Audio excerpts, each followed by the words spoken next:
ጤና ይስጥልን የተወደዳችሁና የተከበራችሁ የገበያ ሚዲያ ተከታታዮቻችን እንደምን አላችሁ? ይህ በሮሃ ፎሬክስ ቢሮ ስፖንሰርነት ወደ እናንተ የሚደርሰው ዕለታዊ የምዕራፍ አንድ የቢዝነስ ዜናችን ነው። በቢዝነስ ዜና ወጃችን ላይ የሮሃ ፎሬክስ ቢሮን የዕለቱን የውጭ ምንዛሬ ዋጋ አካተን እንድትከታተሉን እየጋበዝን ለዕለቱ ወደ ያዝንላችሁ ዜናችን እናልፋለን። በቅድሚያም አርዕስቶችን እናስቀድም። ታክስን ወይም ግብርን በተመለከተ አዲስ መመሪያ መውጣቱ ተሰምቷል።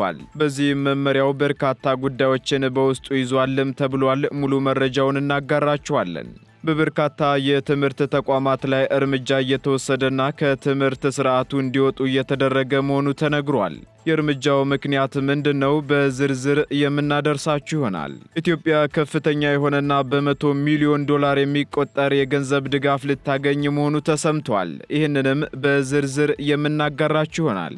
በአምስት ዘርፎች ተዘጋጅተው ከቀረቡት በርካታ ደረጃዎች መካከል ከግማሽ በላይ የሚሆኑ ደረጃዎች መጽደቃቸው ተነግሯል። የሚሉትንና ሌሎች ኢኮኖሚያዊና ማህበራዊ መረጃዎቻችንን ይዘንላችኋል። አዳዲስ እንዲሁም ትኩስ ኢኮኖሚያዊና ማህበራዊ መረጃዎቻችንን ለማግኘት ታዲያ የገበያ ሚዲያን እንድትወዳጁ እየጋበዝን በዝርዝር ወደምንመለከታቸው መረጃዎቻችን እናልፋለን። የኃይል መቆራረጥና ጨለማ አስቸግሮታል? መፍትሄ ካሉ ግሪን ሰንቴክ አለሎ። የኃይል ማጠራቀሚያችን የመብራት መቆራረጥ እንዳለ ያስረሳውታል፣ ጨለማን ያሰናብታል። ግሪን ሰንቴክ ጥራትና በቂ ዋስትና ያላቸው የሶላር መብራቶችን ኪስን በማይጎዳ ዋጋ በመረጡት አማራጭ ያቀረበሎ። የቤት የቢሮ የግቢ ውስጥና የመንገድ መብራቶችን እኛ ጋር ያገኛሉ። ምን ይሄ ብቻ! ጀነሬተርን የሚተካ በፀሐይ ኃይልና በኤሌክትሪክ ቻርጅ የሚደረግ ወይንም በሁለቱ መስራት የሚችል ድምፅ አልባና አየር ብክለት የሌለው ሶላር ጀነሬተር በፈለጉት ዋትንካችሁ ብለዋል። ምርቶቻችን የ5 ዓመት ዋስትና ያላቸው ሲሆን በሚፈልጉት የፍጆታ መጠን ለመኖሪያ ቤቶች፣ ለሆቴሎች፣ ለባንኮች፣ ለአስጎብኚ ድርጅቶች፣ ለሆስፒታሎች፣ ለቢሮ፣ ለኢንተርኔት ካፌ፣ ለህትመት ቤቶች፣ ለቴሌኮም ሴክተር፣ ለኤሌክትሪክ መኪና አስመጪዎች፣ ለሲኒማ ቤቶችና ለሌሎችም።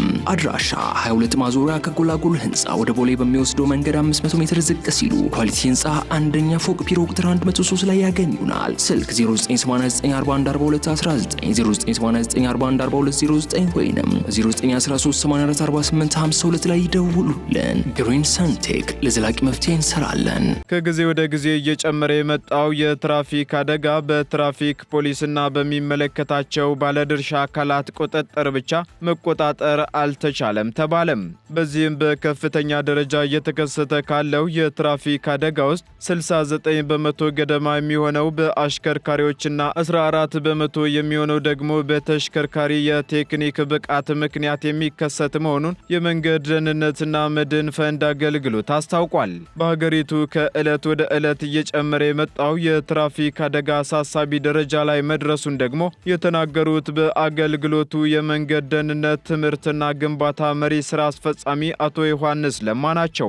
ለአደጋው መጨመር ምክንያቱ ብዙ ቢሆንም በዋናነት ግን የአሽከርካሪዎች ቸልተኝነት ተጠቃሽ ነው ያሉት መሪ ስራ አስፈጻሚው የእግረኞች የመንገድ አጠቃቀም ችግር፣ የመንገድ ሁኔታና በተለይም ጥናቶች እንደሚያመለክቱት ከሆነ ደግሞ ከልክ በላይ በፍጥነት ማሽከርከር ለአደጋው ተጋላጭ የሚያደርጉ መንስኤዎች መሆናቸውን ተናግረዋል። የትራፊክ አደጋው በአብዛኛው ጊዜ ከ5 እስከ 30 የዕድሜ ክልል ውስጥ ባሉ ሰዎች ላይ የሚከሰት ሲሆን አደጋውን የሚያደርሱት ደግሞ ከ18 እስከ 30 ዕድሜ ያሉ አሽከርካሪዎች እንደሆኑም አቶ ዮሐንስ ጠቁመዋል ሲል አሃዱ ዘግቧል። በመሆኑም የትራፊክ አደጋ ከጊዜ ወደ ጊዜ እየጨመረ መምጣቱን ተከትሎ አደጋው በትራፊክ ፖሊስና በሚመለከተው ባለድርሻ አካል ቁጥጥር ብቻ መቀነስ ስለማይችል ሁሉም በጋራ ሊሰራ እንደሚገባ ጥሪ ቀርቧል። በአምስት ዘርፎች ተዘጋጅተው ከቀረቡለት 63 ደረጃዎች መካከል 34 ደረጃዎችን ማጽደቁን የኢትዮጵያ ደረጃዎች ኢንስቲትዩት አስታወቀም። ኢንስቲትዩቱ ከባለድርሻ አካላት ጋር በመሆን በአምስት ዘርፎች ተዘጋጅተው ከቀረቡለት 63 አስገዳጅና ሌሎችም የኢትዮጵያ ደረጃዎች ውስጥ 34ቱን ማጽደቁን የኢንስቲትዩቱ ደረጃ ዝግጅት ስራ አስፈጻሚ አቶ ይልማ መንግስቱ ተናግረዋል። በዚህም 19ኙ ደረጃዎች አዳዲስ ሲሆኑ 15ቱ ደግሞ የተከለሱ ረቂቅ የኢትዮጵያ ደረጃዎች መሆናቸውንም አክለዋል። ከእነዚህ መካከልም 10ሩ አዲስ ደረጃዎች በአካባቢ ጤናና ደህንነት ዘርፍ ላይ ትኩረት ያደረጉ ሲሆን የተከለሱ የሕክምናና የጤና መጠበቂያ መሳሪያዎችን የተመላከቱትን ጨምሮ በጠቅላላው 19 ጤናን የሚመለከቱ ደረጃዎች መጽደቃቸውን ሥራ አስፈጻሚው ተናግረዋል። በተጨማሪም በግብርናና ምግብ ዘርፍ ደግሞ 9 አዳዲስና 6 የተከለሱ በጠቅላላው 15 ደረጃዎች መጽደቃቸውም ተገልጿል። ከጸደቁ ደረጃዎች መካከል ደግሞ 18ቱ አስገዳጅ መሆናቸውን ያስታወቀው ኢንስቲትዩቱ የጸደቁት ደረጃዎች ለአካባቢ ጥበቃና የሸማቾችን ጥቅም ከማስጠበቅ አንጻርም አዎንታዊ ፋይዳ እንዳላቸው ተነግሯል። ኢትዮጵያ ከአይኤምኤፍ የ260 ሚሊዮን ዶላር ገንዘብ ድጋፍ ልታገኝ መሆኑ ተነገረም። የኢትዮጵያ ባለስልጣናትና የዓለም አቀፉ የገንዘብ ድርጅት ባለሙያዎች በተራዘመ የብድር አቅርቦት ዝግጅት 3ኛ ግምገማ ላይ ከስምምነት መድረሳቸው ተነግሯል።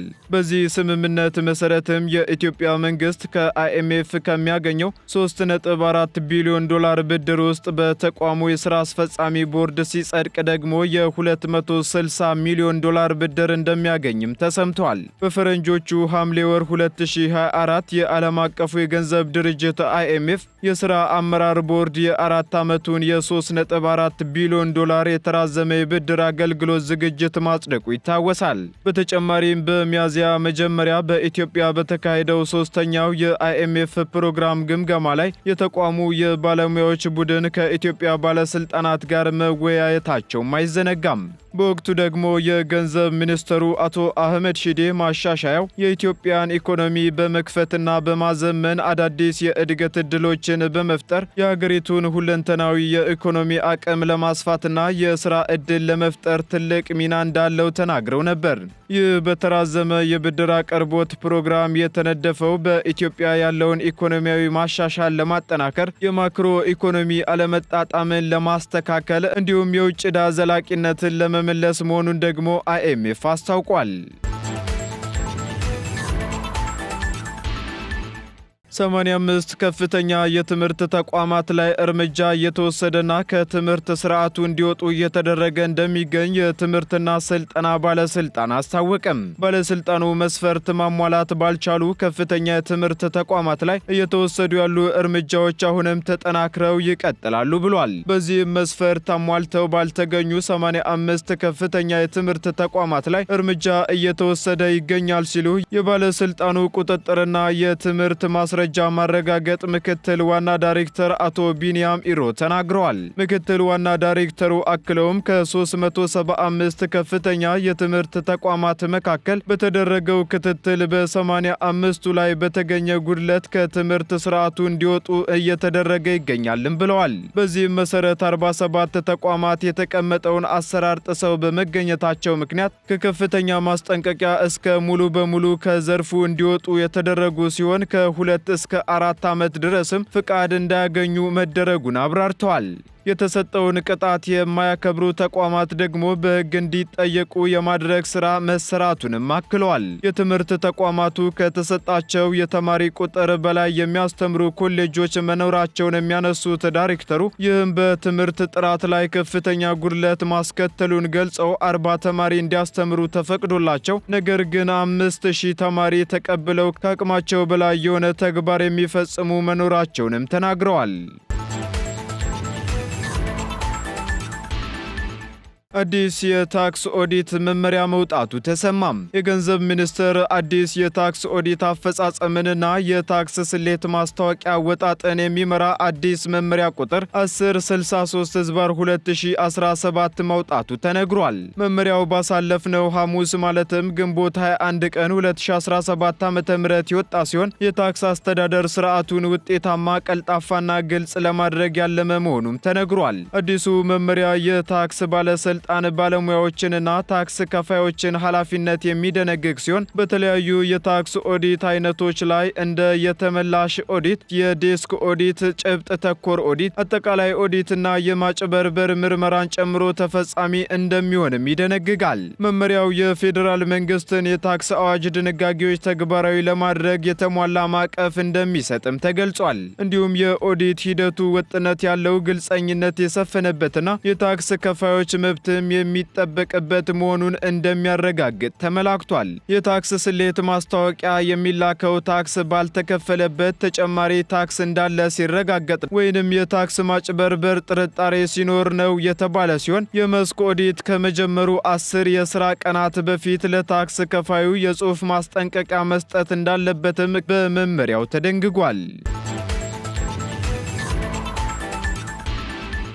ቀጥለናል። ውድ ተከታታዮቻችን ወደ መጨረሻው መረጃችን ስንሸጋገር 219 ሜትር ርዝመት ያለውና 7000 የኤሌክትሪክ ተሽከርካሪዎችን በአንድ ጊዜ ያጓጓዘው የዓለማችን ትልቁ መርከብ የመጀመሪያ ጉዞውን ማድረጉ ተሰምቷል። ይህ መርከብም BYD ሼንዘን የተሰኘ የዓለማችን ትልቁ የመኪና አጓጓዥ መርከብ ሲሆን 7000 የኤሌክትሪክ ተሽከርካሪዎችን ጭኖ በብራዚል ሳንታ ካታሪና ከተማ ገብቷልም ተብሏል። መርከቡ የኤሌክትሪክ ተሽከርካሪዎችን ለማጓጓዝ በልዩ መንገድ የተነደፈ መሆኑ የተነገረ ሲሆን 7000 የኤሌክትሪክ ተሽከርካሪዎችን ያጓጓዘ ብቸኛው መርከብ መሆኑም ተነግሯል። BYD ሼንዘን የተሰኘው ይህ መርከብ 219 ሜትር ርዝመትና 37.7 ሜትር ስፋት ያለው ግዙፍ መርከብ ሲሆን በቻይና ጂያንግሱ ግዛት ከሚገኘው ታይካንግ ወደብ በመነሳት የመጀመሪያ ጉዞ ማድረጉንም CGTN ዘግቧል።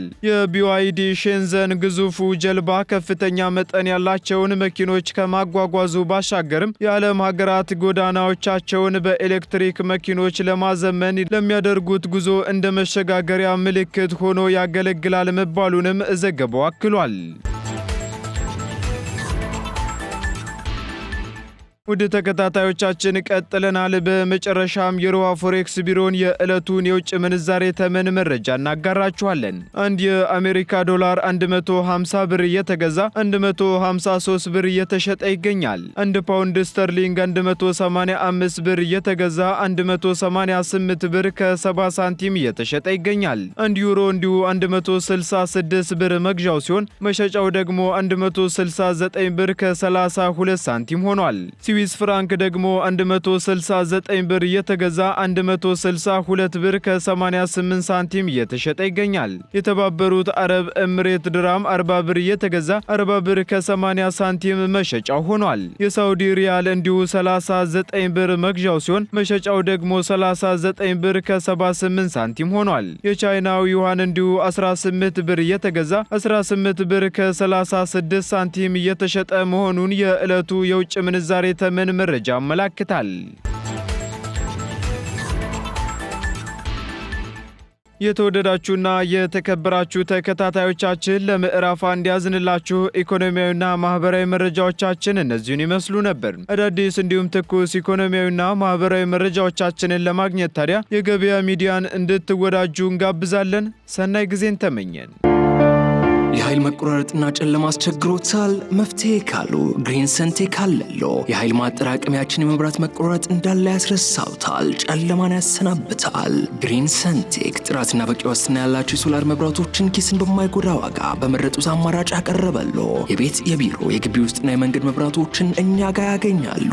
ምን ይሄ ብቻ! ጀነሬተርን የሚተካ በፀሐይ ኃይልና በኤሌክትሪክ ቻርጅ የሚደረግ ወይንም በሁለቱ መስራት የሚችል ድምፅ አልባና አየር ብክለት የሌለው ሶላር ጀነሬተር በፈለጉት ዋትንካችሁ ብለዋል። ምርቶቻችን የ5 ዓመት ዋስትና ያላቸው ሲሆን በሚፈልጉት የፍጆታ መጠን ለመኖሪያ ቤቶች፣ ለሆቴሎች፣ ለባንኮች፣ ለአስጎብኚ ድርጅቶች፣ ለሆስፒታሎች፣ ለቢሮ፣ ለኢንተርኔት ካፌ፣ ለህትመት ቤቶች፣ ለቴሌኮም ሴክተር፣ ለኤሌክትሪክ መኪና አስመጪዎች፣ ለሲኒማ ቤቶችና ለሌሎችም።